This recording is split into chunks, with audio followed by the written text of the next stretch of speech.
صحابی رسول اوس بن اوس الثقفی رضی اللہ عنہ فرماتے ہیں کہ اللہ کے نبی صلی اللہ علیہ وسلم نے فرمایا کہ جس شخص نے جمعہ کے دن اچھی طرح سے غسل کیا، مسجد جلدی آیا، پیدل چل کر کے آیا، امام سے قریب ہو کر کے بیٹھا، فاستمع غور سے خطبہ سنا، ولم یلغو اور لغو کام نہیں کیا، تو اللہ کے نبی صلی اللہ علیہ وسلم فرماتے ہیں کان لہ بکل خطوۃ عمل سنۃ اجر صیامھا وقیامھا، کہ اس کے لیے اس کے ہر قدم کے بدلے 1 سال کے روزے اور 1 سال کے قیام اللیل کا ثواب لکھا جاتا ہے۔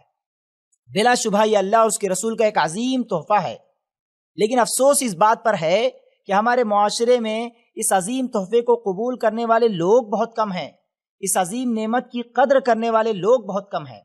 وہ اس طرح سے کہ آپ اپنے یہاں کی مساجد کا جب جائزہ لیں گے تو آپ کے سامنے یہ بات واضح ہوگی کہ مسجد میں جمعہ کے دن مسجد میں بہت سارے لوگ ایسے ہیں جو اس وقت داخل ہوتے ہیں جب امام منبر پر بیٹھ چکا ہوتا ہے، جب مؤذن اذان دے رہا ہوتا ہے، بعدہ امام لوگوں کے دامن میں اللہ اور اس کے رسول کی باتیں رکھ رہا ہوتا ہے، تب بہت سارے لوگ مسجد میں داخل ہوتے ہیں۔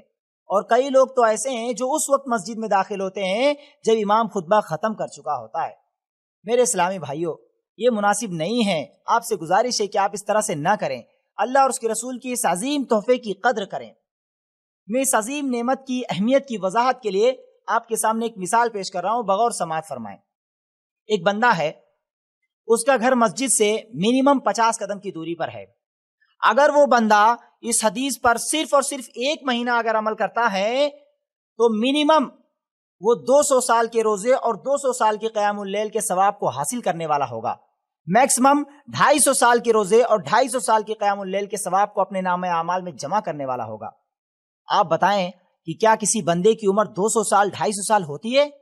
نہیں ہوتی میرے بھائیوں، نہیں ہوتی ہے۔ آپ ذرا اس بات پر بھی غور کریں کہ یہ تو صرف 1 مہینے کا ثواب ہے۔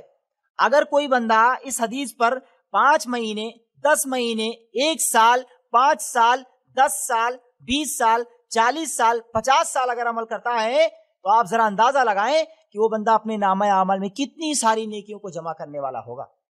میرے بھائیوں، قرآن میں اللہ تعالیٰ نے کہا ہے فَأَمَّا مَنْ ثَقُلَتْ مَوَازِينُهُ فَهُوَ فِي عِيشَةٍ رَاضِيَةٍ، جس شخص کے نیکیوں کا پلڑا بھاری ہوگا وہ بندہ عیش کی زندگی میں ہوگا۔ آپ حضرات سے گزارش ہے کہ اس حدیث پر آپ عمل کریں اور اپنے نامہ اعمال میں زیادہ سے زیادہ نیکیاں جمع کریں۔ اللہ تعالیٰ ہم سب کو اس کی توفیق دے، آمین۔ السلام علیکم ورحمۃ اللہ وبرکاتہ۔